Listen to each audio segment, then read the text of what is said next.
Welcome back to Salt of the Earth. My name is Roxy Canales and I'm a teenage Christian author.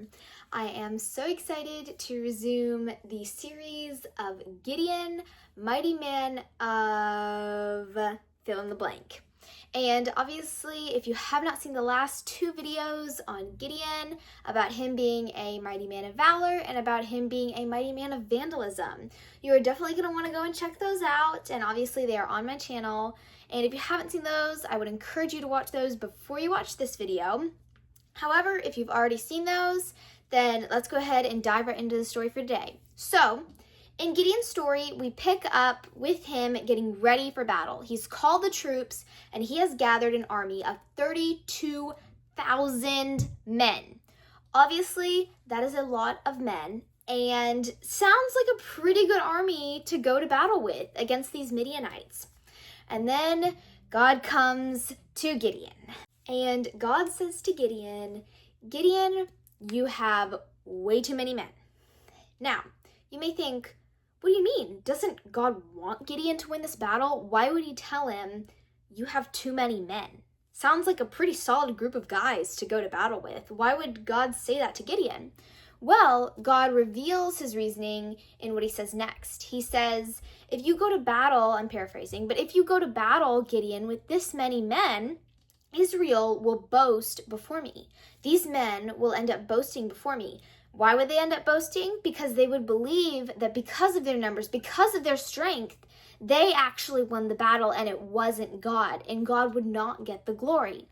Now, you may be wondering, why does God want the glory so much? Well, to answer that question, we must go over to 2 Corinthians chapter 12. In 2 Corinthians chapter 12, we find a very interesting sort of thing happening with the Apostle Paul.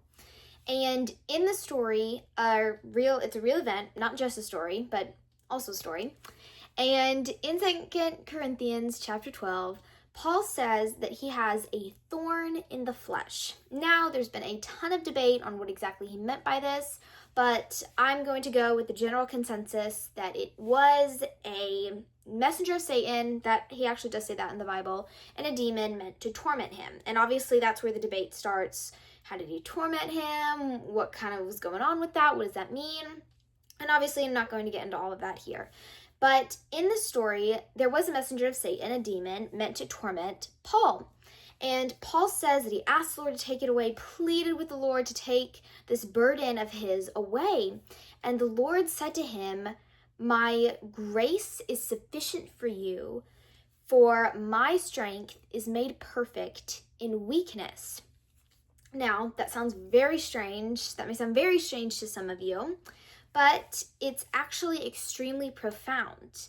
And Paul goes on to say beyond this, beyond what God said about how my strength is made perfect in weakness, because obviously in our weaknesses, we can now see more fully and other people can see in us the strength of God. And I'm going to get into more of that in just a moment. But what Paul writes next is very, very important and super crucial to understanding Gideon's story. And what Paul says is that, therefore, I will boast all the more gladly about my weaknesses. Why? So that Christ's power may rest on me. In other words, what he's saying is that when we have weaknesses, and we all have weaknesses, we all have inherent sins that we're more prone to, and more attitudes and more dispositions that may become sinful, and obviously we all know we sin. That's why we need salvation. That's why we need a Savior. So obviously we're sinners and we have weaknesses, and some of our weaknesses may not even be sins. They could just be dispositions that we're naturally prone to, and that's not inherently, I don't believe, a sin. So obviously we all have weaknesses, and when we have weaknesses, God's strength can come in and we depend more on Christ to help us and to sustain us. And obviously, we want to be dependent on Christ in every area of our lives. And when we're all strutting around, perfectly self-sufficient, able to do anything we want to do with no problems, no difficulties, and we just think we're on top of the world, and it's all on us, it's all with us, we do everything. First, why would we need a Savior? Second of all, how does that teach us to be dependent on God? So that's why Paul says, I will boast all the more gladly about my weaknesses because I can know Christ more when I acknowledge my weaknesses and when I depend on Christ for my weaknesses. So Paul literally had a messenger of Satan tormenting him, and yet he said, this weakness that I have actually allows me to depend more on God. That's why God said, I'm sufficient for you. I'm sufficient for your weaknesses. Depend on me, and I will be sufficient for your needs and your difficulties, and I can help you, and I can sustain you, and I will love you with an everlasting love.